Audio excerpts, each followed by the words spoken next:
Made with Spoken. Cereus Limnic, Escape from Okinawa Type-B. By Keith Hayden. Digital narration performed by multiple digital voices. Recovered by the International Genetic Ethics Tribunal, IGET, March 19, 2037.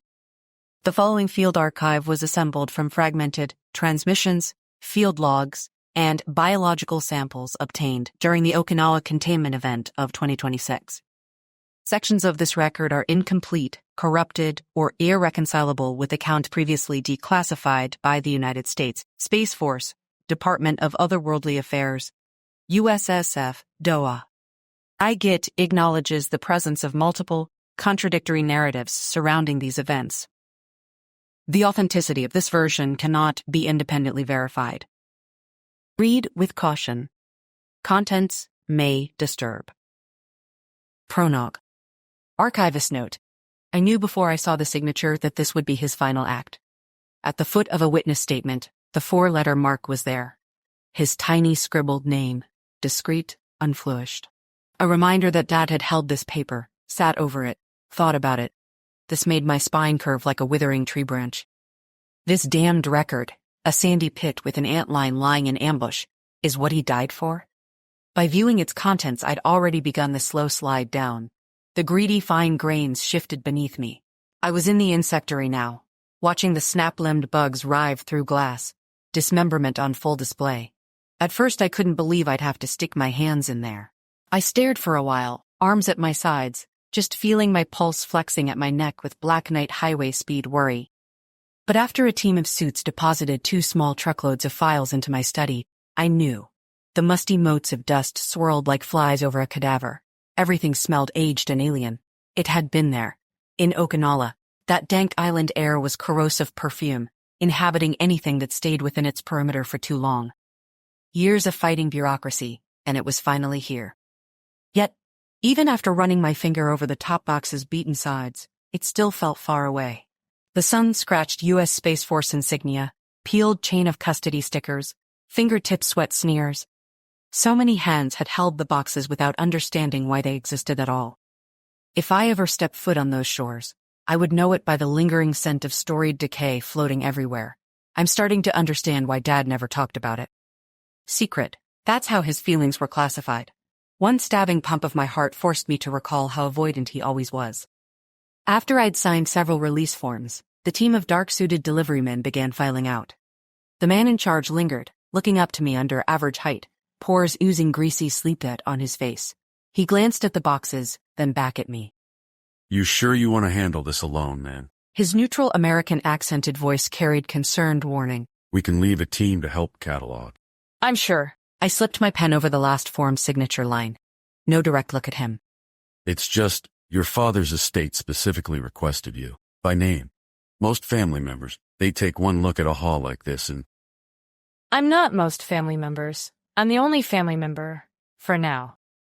No, man, I suppose not. His expression turned gloomy, resigned.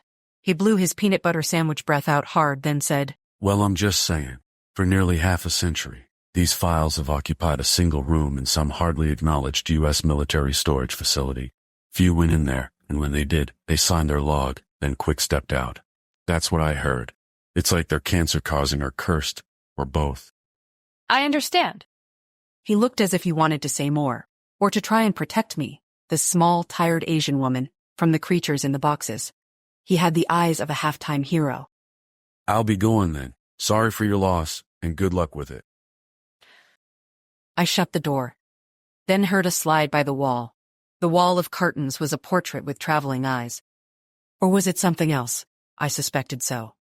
It wasn't only the droopy side of the boxes that spurt liquid dread through me. The way they slanted, exhausted, defeated, triggered micro-shifting groans from their lids. Not every few minutes. Constantly. A low chorus of cardboard stress and settling weight, like joints popping in an empty house. I tried to tell myself it was normal. Boxes settle. But boxes don't breathe.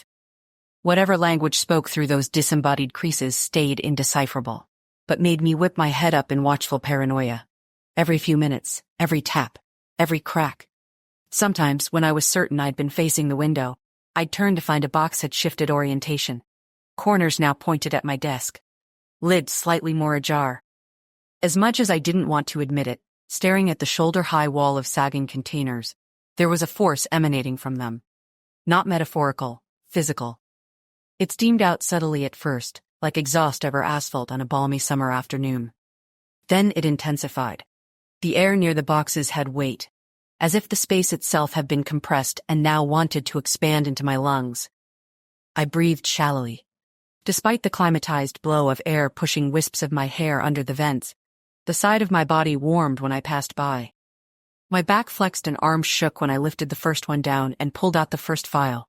A folder goblin with papers hanging out of the folds, like an overstuffed laundry hamper reeking and half dry. When I lifted the lid fully, the smell hit first. Not mildew, though that was there. Other smells puffed out. Copper, salt, and another hard to name. Whatever it was made my hindbrain scream meat, even though these were only papers. The first file folder was damp to the touch, defying the room's refrigerator dry cold. My fingertips came away clean, but I rubbed them together anyway, expecting residue that wasn't there. Pulse jamming in my ears, I cleared my throat and sat. Adjusted my jacket. Sip of water, ritual, not first. I smoothed the first folder flat with bowl combs. Once. Twice. 3 times. Only then could I read it. As I pulled the first document free, I noticed something I hadn't seen in the initial inspection.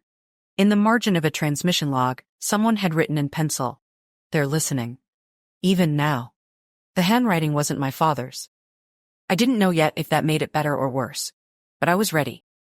Prepared to spend as long as necessary digging through fear and falsity, to learn what my father had become in that place. To discover what followed him home and killed him. Arrested silence higabanta, bikiabanta. I find myself marooned on a corpse island. Egad, even bugs are acting up. Even the flies bowled into clusters behind me, kind of like floating mochi as I sat fishing early this morning. The port was a phone with no notifications. Sound was muted, but chain the things crept at my back. On the walk down, things were odd. The tapping of my house key against my small water flask connected to my belt clanked dull as an old bell with each step. That got my ear for a block. First it was the sky, how the clouds oozed rusty dawn in an inverted pyramid. That was the first bad sign. Then it was the noise. Why bring it up? Since there was scant to be heard, is why. While Awasi Port can be quiet, this was a mean silence. The type that comes before an ambuscade finally got to use this word. Like in Fortnite and an enemy gancing, or teabagging over your grave. And the sounds I did hear were awkward, no cap, vending truck jingles cut mid-note, not trailing off, but erased, like someone muted it. A saw-toothing scooter clapped then ripped at a corner. Oba's antique Anka radio coughed out an intro to a song I didn't know, then went to Radio Snow. I didn't know ears could strain like eyes do trying to hear. This must be what it's like to get old. I've heard all the wax builds up.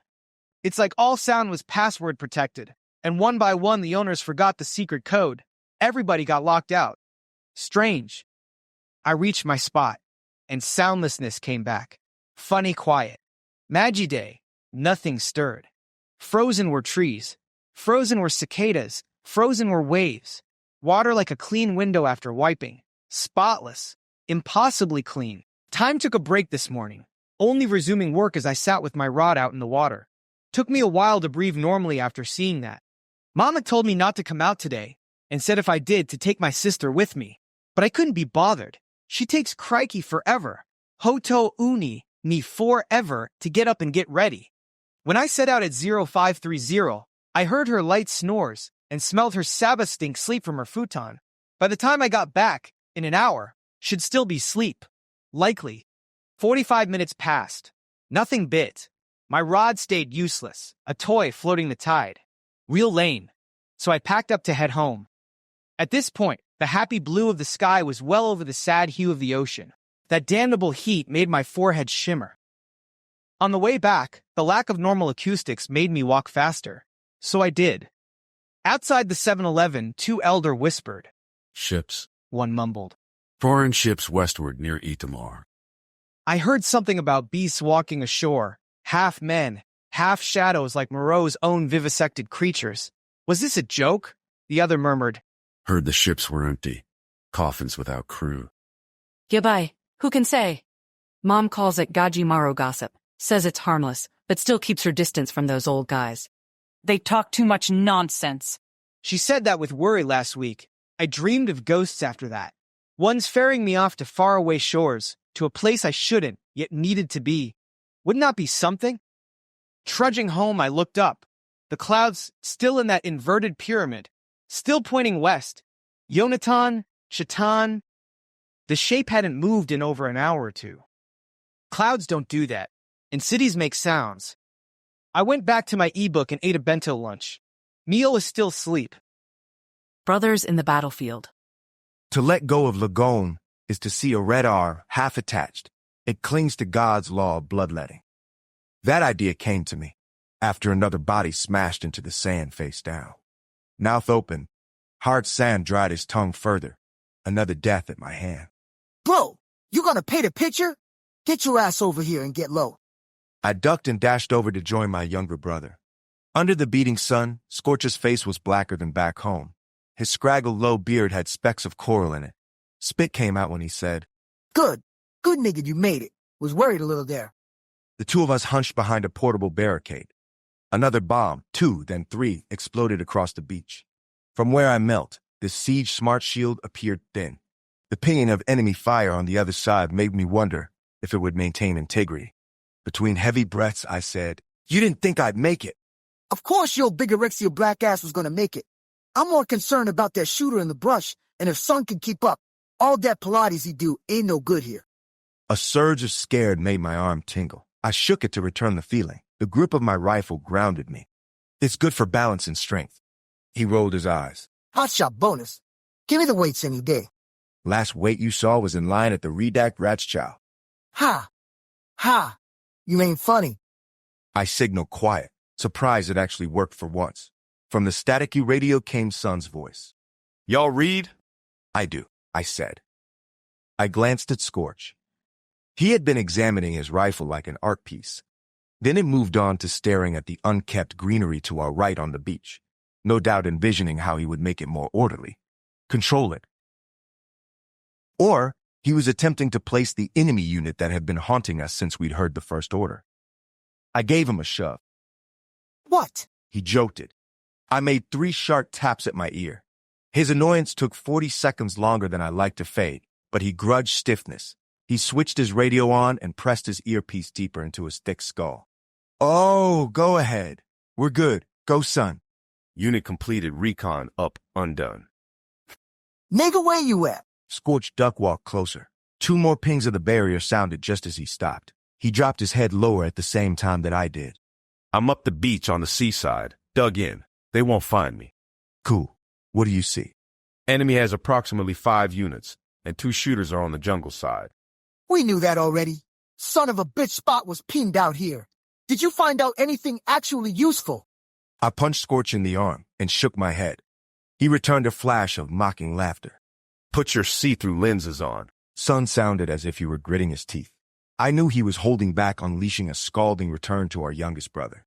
We hurried to put the gear on, intact and unzipping them. They still had that sleep-preserved smell of simplicity, manufactured item. These things never work, I complained.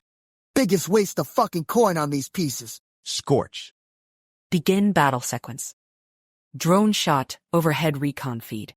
The beach stretched out like a scar-cratered sand, smoke curling into broken finger columns, the surf dragging bodies and wreckage back and forth. Wind gusted hard enough to scatter grit into the haze. Sunlight filtered pale through scattered clouds. Fuel reeked on the air, sharp enough to sting. The view was not serene. Shades account. The next barrage took down our cover.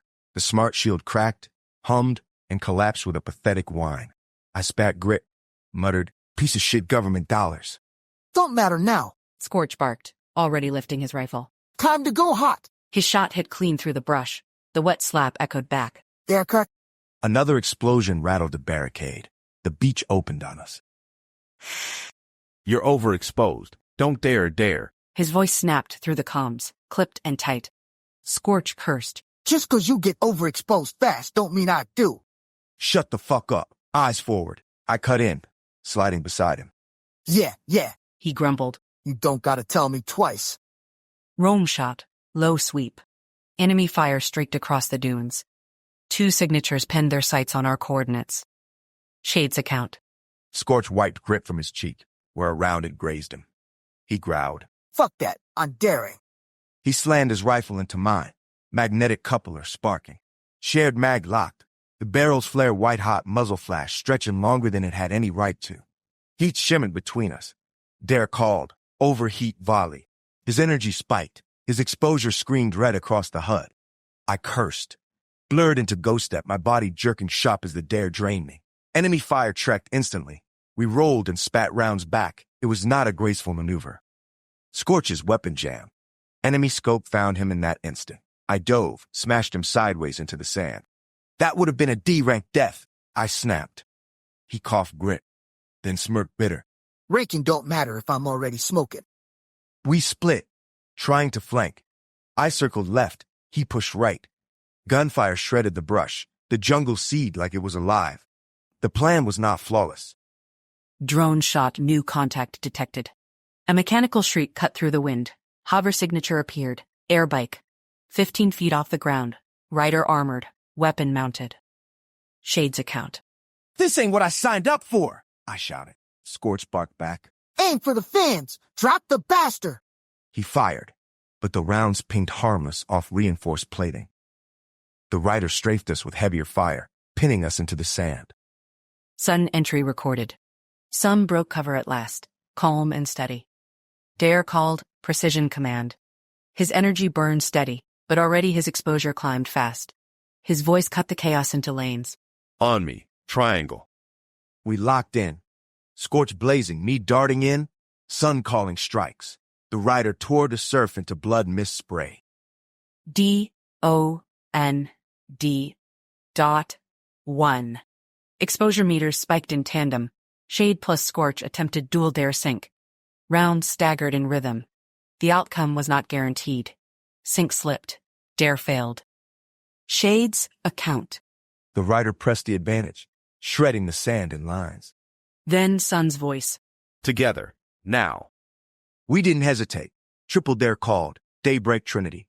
Weapons locked in sequence. Energy surged, exposure maxed, HUD glitching like the world itself cracked. Time stuttered. The air warped. All 3 volleys converged. The air bike ripped apart mid-scream, the rider crumpling into smoke. Drone shot, closing image. 3 heat signatures stood amid smoke and ruin, panting, overexposed, half spent. End of Sage's account. The tree line shifted though the wind had stopped. I spat grit, shook my head.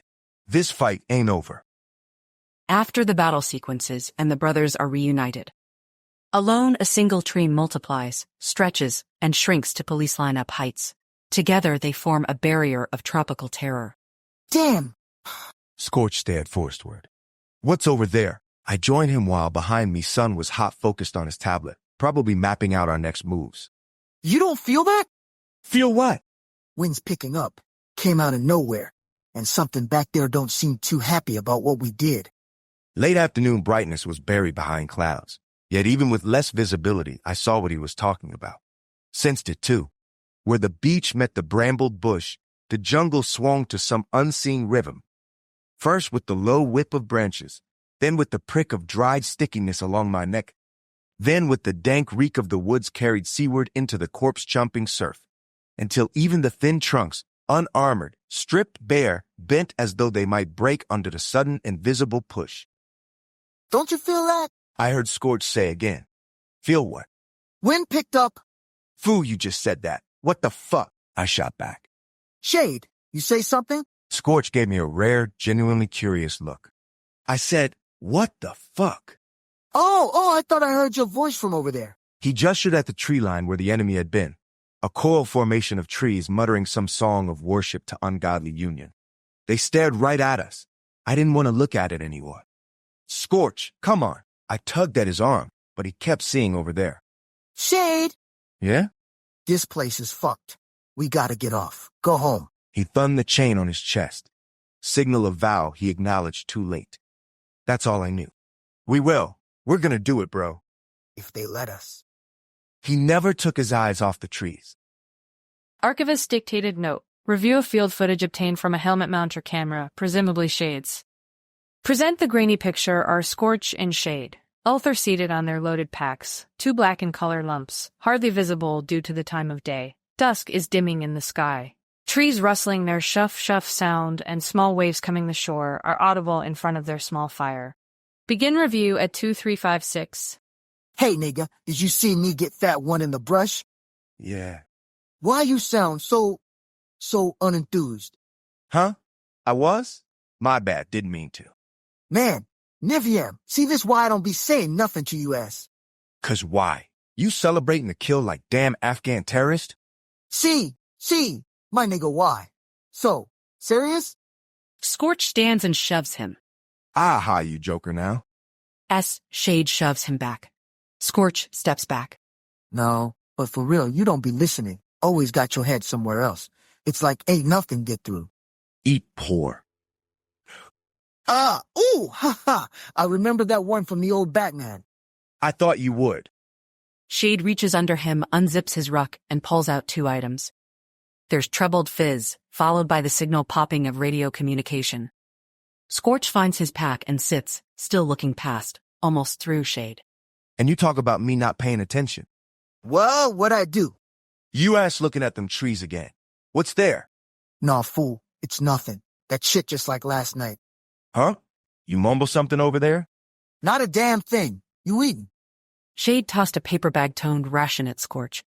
He almost lets it drop, but catches it. You are too. Come on. Let's see what we got here. Pasta? Oh, okay, they ain't dead. What you got? Sloppy Joe. Who? You gonna get them slop shit of farts again? Ha ha ha. Man, make a shut up. Shade goes to slap his head. Scorch dodges. My evasion too fast. It was barely fast enough during that dare. Why'd you go for it? You burned one, so I had to burn. Then Sun had to step in. Fool! I already been told you black ass twice. That one in the bush had a lock on us. Way too hard to bait out anyway. And then there was... There was what? They look at each other for a while. Rare to see them quiet. Their shadows slant and enlarge behind them. The camera picks up a low voice humming mid-song. Nevium, you wouldn't understand. Okay. Quieter now. Amid the island ambience, I hear them chewing like cows, and that humming coming from off-screen. It's so weird. Shade says. You gotta be more specific. Lots of weird shit going on here. Well, there's the obvious shit. The war, Okinawa, soldiers of various ethnicities coming at us. They're not all Chinese. You saw? Scorch gulps down some water. Yeah, I noticed. Yeah, but I meant it's weird how Sun just left this tablet while he went to do a perimeter check. I mean, how long does it take to go around a 30-foot perimeter? Scorch shakes his head. That nigga weird. Add him to the list. I'ma add your ass to this list. Shade reaches to slap him. Scorch slaps his head first. Shade dodges. Your speed stat got slow on. Whatever.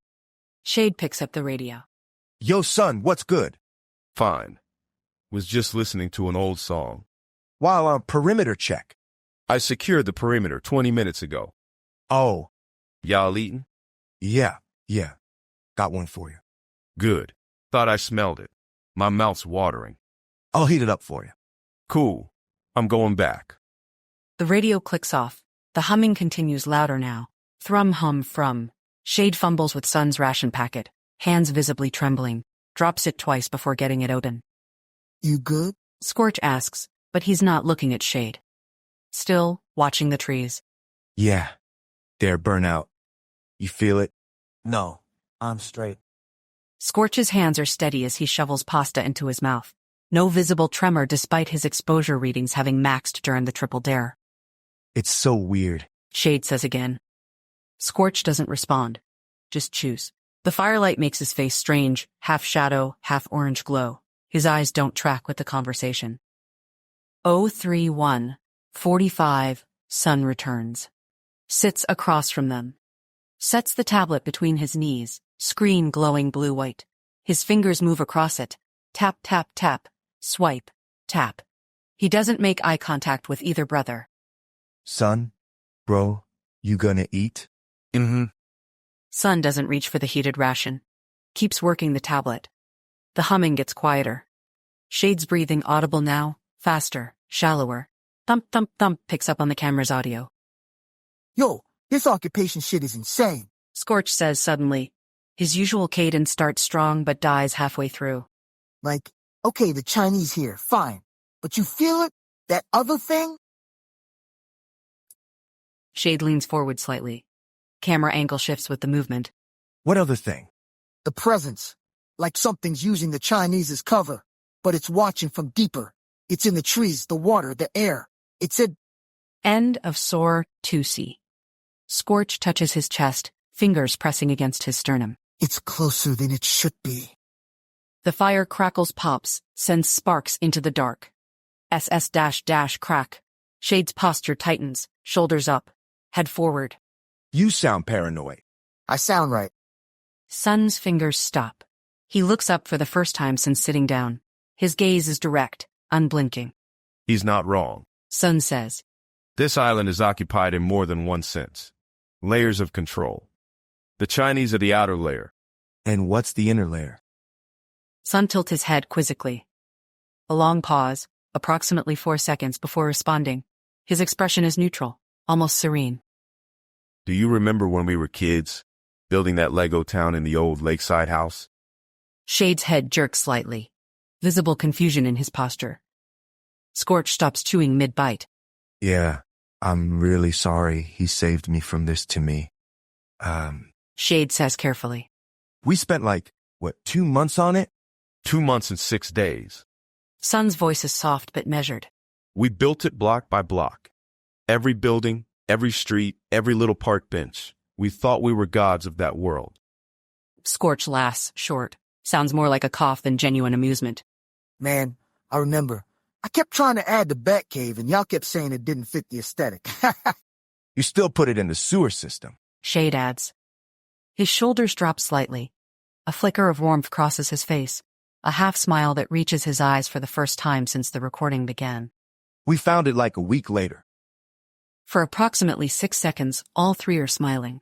Scorch nods, Shade's posture relaxes, Sun's expression softens, the fire warms, the jungle ambience quiets. Then Dad came down. Sun says. Both smiles disappear instantly. Scorch's jaw clenches. Shade's back goes rigid. He didn't mean to step on it. Shade says quickly. His hands grip his knees. He was looking for tools. He crushed the town hall. Sun interrupts. His face shows no emotion. The library. Half the residential district. We spent weeks on that, and in 2 seconds, it was rubble. Scorch sets his ration down with more force than necessary. Thunk. Stares at the ground between his feet. The point, Sun continues, eyes back on the tablet. is that we were builders. Small builders. And something larger walked through our world without even noticing. That's what's happening here. The Chinese, this present Scorch feels, they're walking through our world, crushing what we build. Shade's hands form fists on his knees. His breathing changes, shorter, harder through his nose. So what? Shade says. No. We just let them? Sun looks up. The firelight reflects in his eyes, bright, unnatural. He holds Shade's gaze for an extended moment without blinking. No. We become something they can't walk through. A force of comparable size, comparable capability. You don't mean armies. Shade says. His voice is quieter now, wary. No, I don't. The humming returns, louder.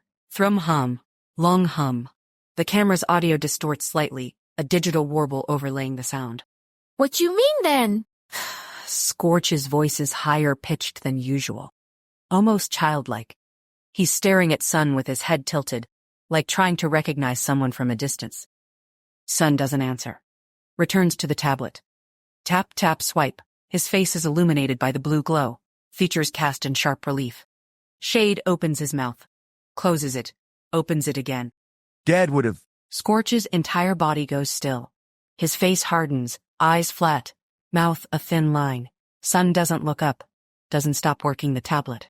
Dad would have told us to stick together, no matter what. Silence. The fire hisses spits. Wind moves through the clearing. Or something else. Whoosh. Tap, tap, tap. Tree branches visible at the edge of frame sway though no breeze touches the flames. Dad's not here. Sun says finally. No inflection. Statement of fact. And maybe that's the point. Shade's shoulders slump. He looks down at his hands, still shaking. Then at Scorch, then at Sun. His mouth opens as if to speak, but nothing comes out. He swallows hard. Visible. They eat in silence. The chewing sounds are amplified in the quiet. Smack, chomp, smack, gulp, smack, chomp, smack. The humming weaves between their breaths, 3 distinct rhythms that don't quite sync. Archivist note, at timestamp 004-217, there is an audio anomaly. The humming stops abruptly. In the silence, 3 distinct breathing patterns are audible. Shade's rapid, shallow, Scorch's steady but occasionally hitching, and a third, thin, mechanical, emanating from the tablet speaker. Sun had not spoken for approximately 90 seconds when this was recorded. 004219, Scorch suddenly stands. Points at the tree line with his whole arm extended, finger shaking. Yo, you hear that?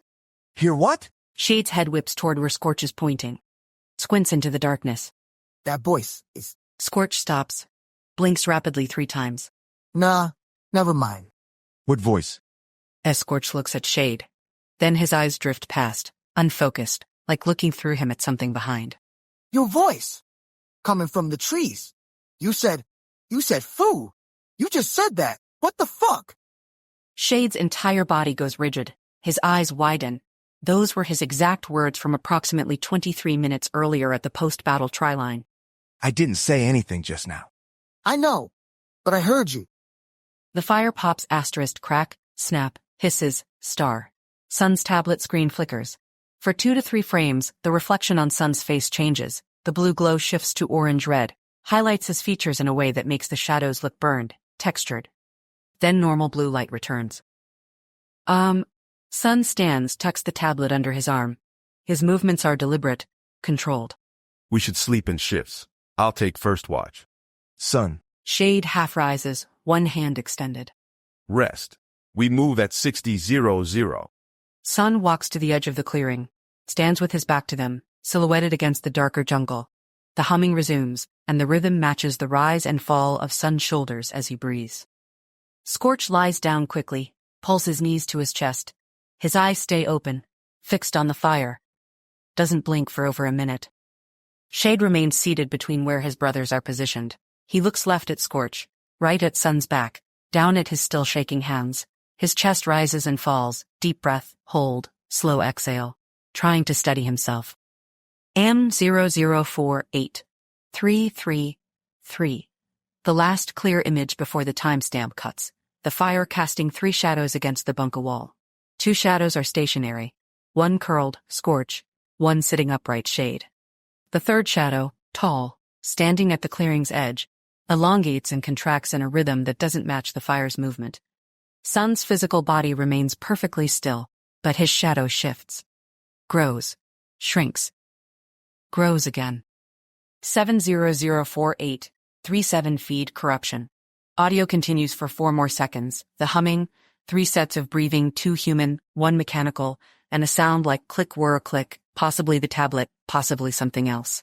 Of 004841, recording ends. Archivist note. Addendum.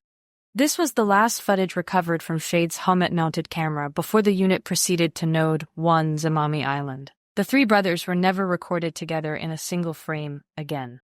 Subsequent mission logs reference communication difficulties and unit cohesion concerns, but provide no detail. When questioned during debriefing prior to his disappearance, Shade described this evening as the last time we were in the same room, but not in the same world. The audio anomaly at 0042:17 has been analyzed by 3 separate technical teams. None can identify the source of the third breathing pattern. The tablet recovered from Sun's effects, C, evidence log CELEF-7, contained no audio recording features, and should not have been capable of producing the sound captured on this recording. The shadow distortion visible at timestamp 0048:33 is likely a compression artifact. Shade, disappearance. The morning sun greeted my eyes, but only the sound of nature made itself known. Tree fronds, high and swishing, wind breezing to a blow, the sawing buzz of insects all pressed around me. But voices were missing, so were the disparate pops of discharging small arms. That wasn't the most disturbing part. Worse was that they'd been right there, at angles around me sometime before dawn.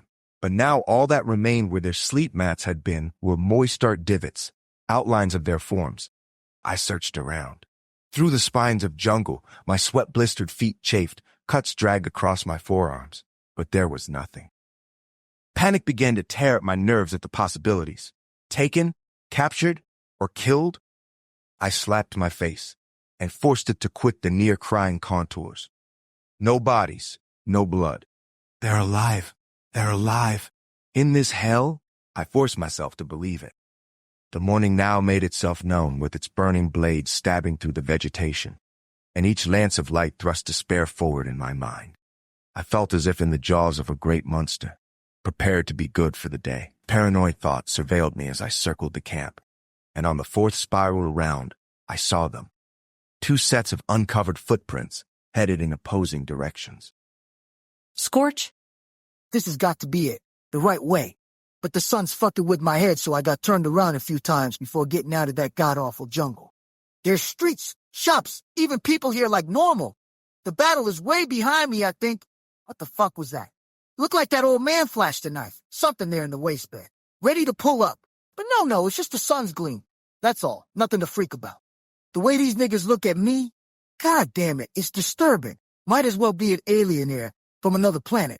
Can't believe I signed up for this. The bag wasn't bad, true. Being with the brothers was a decent bonus. But like always, they're gone again. Could never rely on them. Some things never change. But fuck it, I'm good. I got me. Got the gun and these Coca-Cola nuts. That's all I need. Wait, all of a sudden I got a shit. Bad. No worse. Throw up. I pull over to some fly-infested grass patch and let it out. It's all green and brown mush from the pit of my gut and smells like the bathroom at the club at 3 a.m. All backed up Johns, smoky and shitty. When I look up, that same old man is lurking again. Here he come. But his face is friendly. He learned. About time. Now he calling me over. Looks like he wants to help. Got hands behind his back, but I ain't scared. Got the gun, remember? Next thing I know, he's leading me toward a boat. Probably want to show me his fish or something. I ask him if he's seen 2 other black folk, soldiers like me. He nods and beckons at the boat again. He's dating again the game, waiting on you to press A to get on. But hold up. His lips moved when I asked. Did he answer? Couldn't hear no words. Just a buzzing. Like TV static. Or maybe that's my ears. I feel more eyes on me, but ain't nothing new. Reflections stacked in glass windows. Scooters idling longer than they should. A woman with an umbrella staring too long. Maybe they all know. Maybe they all been watching. I touched the metal behind my shirt. Still there like always. They said he'd be on an island, the target, but Mufaka didn't tell which one. Why the military be ass like that sometimes? Now my ass got bubble guts. That combined with swamp ass in this heat is enough to sit man down for a good minute. But not me. I finally press A. The boat's small but stable. Missing brothers, enemy at large, this horrible heat, war in my belching stomach and all around. That's 4 problems too many for today. And here's the thing, I can talk. Always could. Talk my way into a party. Talk my way out of cuffs. Talk my way to a free drink when the night was dry. My mouth's the real weapon, not this rusty piece. I could talk my way into God's own good graces if I had to. So I test it. Try to talk the old man. Ask him what he's hiding behind his back. Ask him where he's taking me. Ask him something. He smiles, keeps walking. No answer, just that hum again, louder this time. Flies buzzing, or maybe his throat working like a radio on the wrong channel. I swallow hard. My voice don't stick like it used to. But nah, I'm good. I'm always good. Burned on the beach, Banta. I'd been told to stay away from the beaches. These days, even the skies aren't safe. That's what Muchin said. Merciful heavens, even the skies. But today was unavoidable. The madness of the fire that scorched me still has me crying. But Neo was crying harder, so I suppose there's nothing more I can complain for. Mom had gone to do her business and told me to watch my little sister. This meant entertaining her as if she were a barking, sniffing Inga, except there was no mess to clean up after her. Big brother, what are you doing? Neo called. Come over and help dig this up. In a minute, I was fixated by the horizon. I extended my arm to a point to count boats. 1. I got to 10 before I lost count.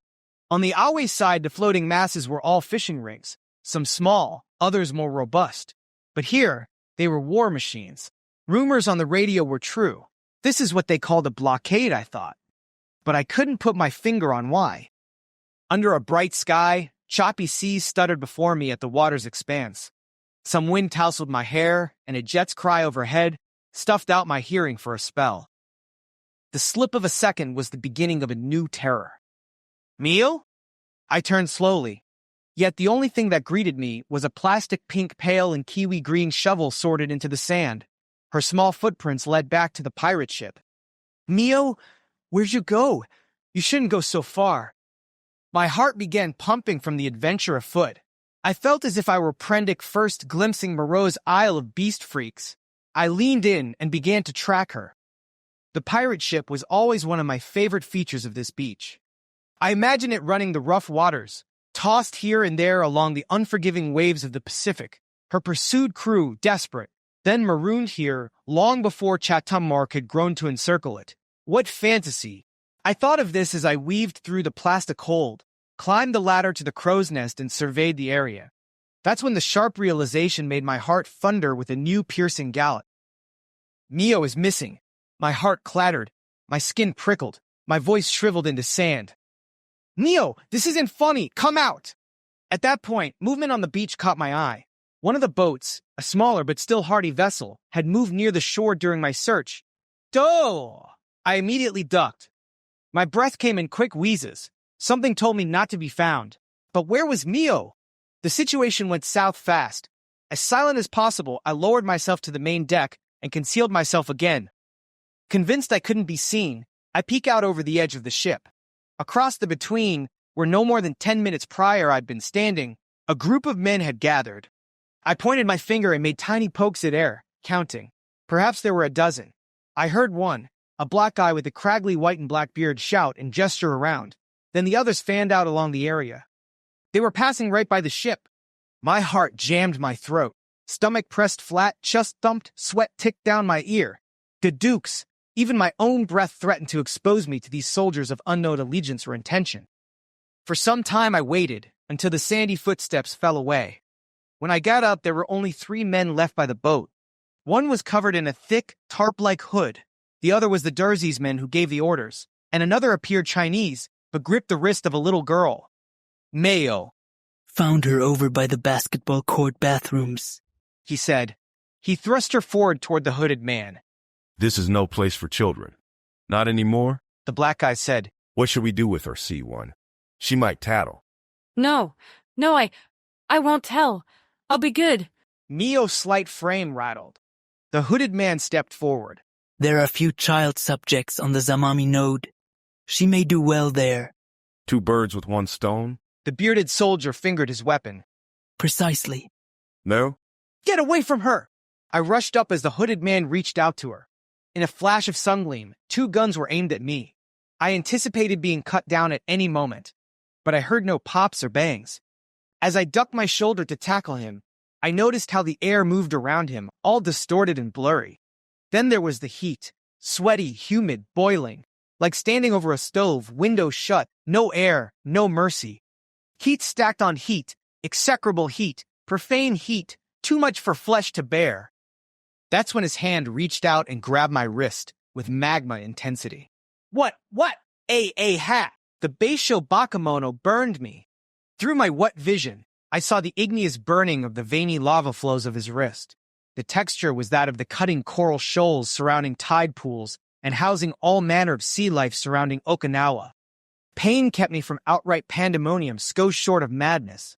But after he swung me to the surface, I rolled away, clutching my smoking forearm in agony. Burned, broken, dizzy, I looked up. Neil! No! The boat cleaved the waves, motor ripping the air. My sister was their prisoner. I failed. Son's reasons. When you're out of your element, there is forbidden energy all around. Part of you waits to be regulated as refuse, and no amount of soothing can bring order to swinging madness. You say this as if it's an absolute. Because I know it's true. How so? Take him, Cinder, as an example. Once he revolted in his country of fate. He has been reborn into sanguine form. Did you see the way he flung that kid into coarse sand? Quite brutal, it was. I don't disagree, however. This is the way of the world. Those who dare to go beyond their appointed share reap larger gains. These gains come in the form of choice, freedom, enduring. I suppose you're not wrong. But what form of freedom do you want? Do you know about banshees? Sure. Loud, shrieking, sometimes ghastly. Occasionally describes a woman displaying obnoxious behavior. That sort of creature? Ha, yes, yes. Were you aware they were harbingers of death in Irish folklore? I wasn't. I hear her, or an equivalent spirit of these islands. Like the Shua Li, Funa Ray, the ship ghosts, believed to be spirits of the drowned here? Ah, yes, like them. The cries of the banshee foretell of a coming mob of ignorance, like a rising wave that threatens to inundate us all. But people like him have isolated themselves from the coming calamity. His power is awesomely terrifying. Terrifying? Do I sense fear? I do hope so. I said there wasn't a whiff of it. But once we get there and go through with the procedure, there's no going back. What about the brothers? Do you think they'll get it? Perhaps, maybe no. I don't know, they may never understand it. Sigh, I just hope they know that I'm no creep or freak, that I did all this to make us better, stronger. The system will only accept cosmic inputs. As I am, I can't provide that at the moment. Yet once I get so endured, then there's no stop in turning the universe of humanity and beyond. Chinese massage. Lying on the table smashed under a panting Chinese dude's press is not how I normally prefer to brunch on a Saturday. The whole experience is less than ideal. The looping music, low lights, super perfumed air, room the size of a burial tomb. Yep, the whole arrangement sums to a lousy, scratch that, unfavorable scenario that I get to experience. I tell myself that as the masseuse whose credentials are dubious drags his knuckles down the muscle of my back with one hand, while the other, well, it's conveniently stabilizing him as it skirts the flesh of my mashed breast. Is that routine? I wince as he completes the pass and changes sides. The ability to endure this hell buys me many things, most important of which is a few more days of unimpeded movement. Take the pain to have a little less pain later, without the teeth grinding. It's like that. When a lockdown island like this, that's essential. Then I also get closer to a shot at them and saving my life in the process. A girl's gotta have goals. Just so happens mine pair best with meaty hands swirling my buttocks and the power pills in my fake purse. Fake leather. Real salvation. My head's between his crotch now, as he wrings the back of my neck with cat-strangling force. Then there's a digital bleeding from the side. My phone. I shoot my head up and hear a surprisingly mousy wail come from the well-built Chinese dude in the black shirt. He hisses and curses in Mandarin, while cupping his junk. I answer the phone. Yeah? They're on the move. Headed to Zamami. Are you covered? I snatch a look down at my topless form under the tiny towel. You could say that. This is no time for coyness. Yes or no? A pause. The masseuse is breathing too close behind me. The smell of cigarette pricks through the garden scent air. Yes, of course I am. Good. Transportation's arranged.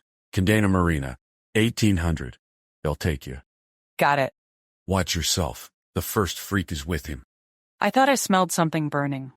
Heh, you were right. Once you arrive, I'll be in touch. No mistakes this time. Same to you. Cute. I end the call. The masseuse is just standing there, patient.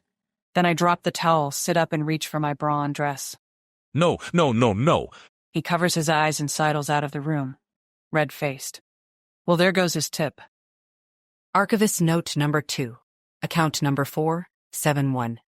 Rukiko Yonabaro, Age 46. Kitanaka Gizuku City Emotion, Grief. Why do we have to hide again? They told us PLA soldiers were patrolling the streets. That's the reason they gave, though they didn't have to. I saw the trucks, heavy with guns, colored a muck green. The smell of fuels made me gag before we fled to the high caves. Just as in all the old war stories, we became prisoners on our own island as the elders had. But I had no family to protect. Arr, the angelic dog, ran at the rumble of the massive tires. I haven't seen him in hours. My heart is sad at my failure. The page felt heavier than it should. Not metaphorically, actually heavy. As if the words themselves had mass and the testimony of Rukiko Yonabaru carried the weight of her missing dog, her failed protection, her inherited fear. I set it down carefully. A surgeon placing a diseased organ on the tray. My fingers traced the edges, once, twice, 3 times, aligning them with the stack beneath until the corners kissed perfectly. R. Such a small name for such a large absence. The emotion label caught my eye like a fishhook. Blue ballpoint, recent. Not my father's hand, his was cramped and tiny, 4 letters crushed together like refugees in a boat. This was someone else's taxonomy of grief. Someone who thought sorrow could be filed and categorized and labeled like a specimen in that same insectary where I'd first begun my descent. Who had done this? The manifest said nothing about emotional coding. The IGET documentation was silent, yet here it sat, clinical and cold. Emotion, grief. As if that explained anything. As if that contained the dog named R, and the caves, and the smell of fuel that made a woman gag. I picked up my pen, tapped it against the margin, tap, tap, tap, a rhythm that answered the box's earlier chorus. Started to write. Crossed it out.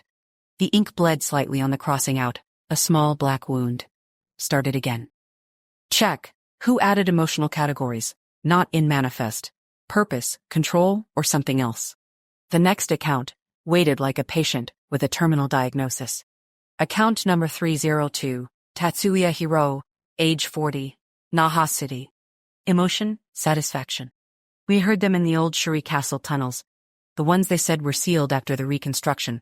But they were never sealed, not really. My son found the entrance behind the foundation stones.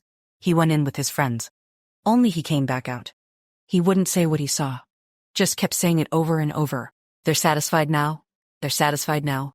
He stopped eating 3 days later. Satisfaction. The word was a stone in my mouth. Heavy and wrong-shaped, metallic tasting. I bit my lip, old habit, grounding technique, and tasted copper.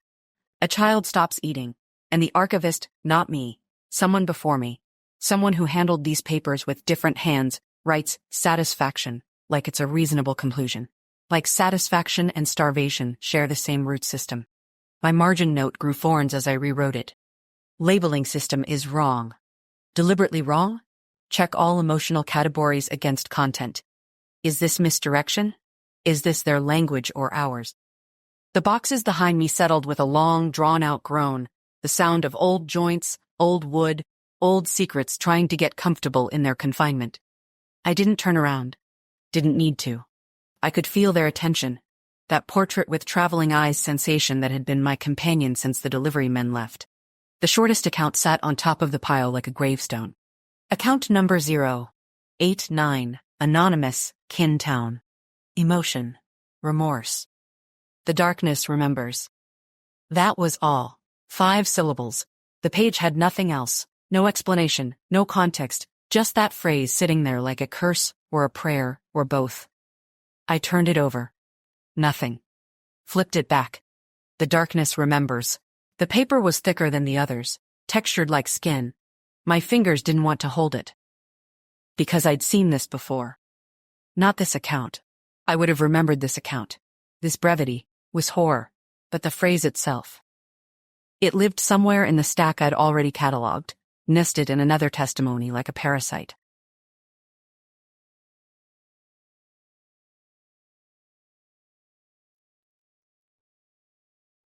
I rifled through the papers, my careful organization collapsing as documents scattered across the desk in a way that made my chest tighten.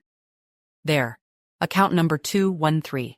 A woman from Chaitan, her daughter's nightmares. She keeps saying, "The darkness remembers, Mama." She's never heard the old stories. How does she know that phrase? And here in number 089, stated as fact. No question mark, no fear, just, the darkness remembers. 2 separate witnesses. Same exact words. The daughter shouldn't know. The anonymous source from Kintown offers no explanation of what remembers or how or why. I stood. Too fast. The chair scraped, a sound like fingernails on slate. The papers needed reorganizing. The sequence was broken. Type B civilian accounts were supposed to flow chronologically, but someone had misfiled number 089, or I had, or the boxes themselves had shuffled their contents while I slept, while I blinked. I needed to think. To connect. I'd read so much in 3 days, Bonta's diary about the arrested silence, that mean quiet that preceded the invasion. The boy who'd described the clouds forming an inverted pyramid, pointing west. Ships appearing like coffins without crew, half men, half shadows walking ashore. Moreau's vivisected creatures made real. And then, the military files. The brothers. Shade in the middle, the practical one, the one whose helmet cam had captured everything. Scorch the youngest, already obsessed with something in the trees during that first beach battle, the way he'd looked at the jungle like it was looking back. And Sun, the oldest. Always distant, always working that tablet, talking in riddles about becoming something that couldn't be crushed. The DARE system. That's what they'd called it. Some kind of augmentation protocol where they burned energy and pushed their bodies past human limits until their exposure meters screamed red. I'd read the technical specs, but they felt thin, inadequate. The footage told a different story. The triple dare they'd executed on that beach, the Daybreak Trinity, where all 3 brothers synchronized and the air itself warped. The way time stuttered. The way Scorch's weapon had jammed and Shade had saved him, and Sun had orchestrated it all, with that calm, detached voice. But it was after the battle that things went wrong. The campfire footage. I'd watched it twice, read the transcript 4 times, the way Scorch kept staring at the trees, the way he'd heard Shade's voice coming from the jungle. Who? You just said that. What the fuck? The exact words Shade had spoken 23 minutes earlier. An echo, or a recording, or something worse. And Sun. Sun, talking about the Lego town their father had destroyed. We become something they can't walk through. A force of comparable size, comparable capability. Not armies. Something else. The humming that had started then, 3 breathing patterns woven together, 2 human, 1 mechanical. The shadow that moved wrong while Sun's body stayed perfectly still. That was the last time the 3 brothers appeared together in a single frame. After that, separation. Fragmentation. The mission logs referenced communication difficulties and unit cohesion concerns, but provided no detail.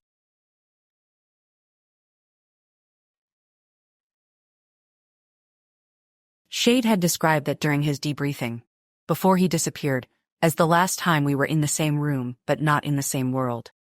And there was a woman's name that kept appearing, Chimera Koi. Mother? Operative. The files contradicted themselves. She was alive, she was dead, she was everywhere and nowhere. An anchor that had failed or been cut loose. And then there was Chimera Koi. 8 accounts mentioned her. 8 completely incompatible versions. Mother, operative, victim, witness, anchor. Alive on Kanina on March 3rd. Dead on Ishigaki on March 1st. 2 days after her confirmed death. The timeline was a shattered mirror, and she was the largest shard. One document stood out. An intercepted communication log from a massage parlor in Naha. Civilian cover. The transcript was brief, clinical. Someone Koi. Arranging transport to Zamami, just as Shade's mission logs indicated he was headed there. The voice on the other end had warned about the first freak. Cinder, maybe? The files referenced a C-Unit operative known for thermal signatures. But whose side was she on?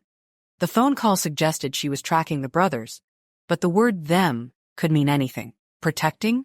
Hunting? Containing? My father had underlined her name in 3 separate reports, always with a question mark. Never an explanation. As if he died still trying to figure out what she was. I smoothed the pages flat. Once, twice. My hands were shaking. I needed the rest of Type A. The military files that would explain what happened after the brothers separated. Where Shade went Zamami Island, Node 1. Where Scorch ended up Tokashiki, fever and rage according to the fragments. Where Sun had become whatever he'd become. The wall of boxes sagged against the far side of my study like exhausted soldiers. Most I'd already opened, their contents metastasizing across every surface. My once clean space now infected with paper and photographs and maps marked with routes that led nowhere. 5 boxes remained. I'd been systematic, clinical. Type B first civilian, then Type A military, then cross-reference until the truth emerged like a fossil from stone. But the truth wasn't emerging, it was multiplying. I approached the remaining boxes. That compressed heat rolled off them. Not imagination, not stress-induced hallucination, but actual physical warmth like standing too close to a furnace. The dank Okinawa smell had intensified over the past 3 days, that corrosive perfume seeping out through cardboard pores. My study didn't smell like my study anymore. It smelled like caves. Like salt water and copper and that other thing, that meat smell that had no business coming from paper. I reached for the second box from the left. My fingers found the lid seam and pulled. Nothing.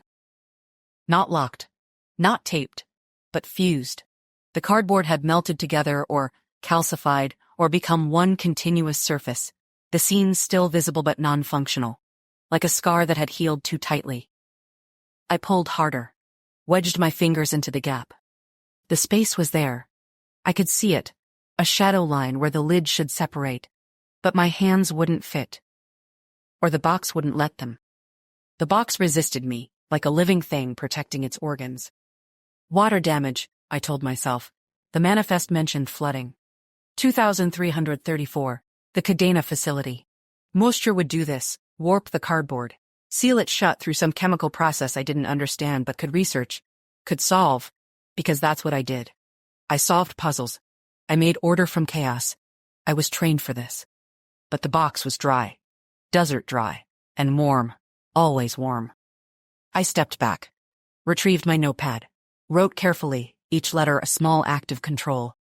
Box 4, a second from left, inaccessible. Possible water damage though box is dry. Requires specialist tools or conservator. Contact Tanaka or Lieutenant Chen. Not urgent. The last 2 words were a lie so obvious even the pen seemed to protest, the ink flowing thicker, darker. Because this was urgent. The sealed box sat there like a missing tooth, a gap in the smile of information, and every instinct I had, archival training, curiosity, grief, rage, screamed that what I needed was in there. Son's final logs, maybe.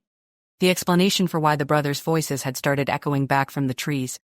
The truth about that humming, those 3 breathing patterns, that mechanical third presence on the tablet. The records that would tell me if Scorch had survived the fever. If Shade had made it past Node 1. If Sun had completed whatever transformation he'd started around that campfire. Or something worse than records. Something that explained why the box sealed itself. Why it stayed silent while the others hummed and breathed and watched. I set my pen down. Perpendicular to the notepad. Parallel to the desk edge. Order. Control. These were my weapons against the chaos. That's when the boxes began to speak. Top. Small. Dismissible. The kind of sound cardboard makes when temperature shifts or humidity changes or a building settles into its foundation. I'd heard it before, constant low percussion since the delivery, background noise, ignorable. I turned back to my desk. Back to Bonta's diary where he'd described the silence before the invasion. That arrested silence. Mean and waiting. The end. We hope you've enjoyed this production of Cereus and Limnic, Escape from Okinawa Type-B. Made with spoken. Professional audiobooks in a click. Spoken.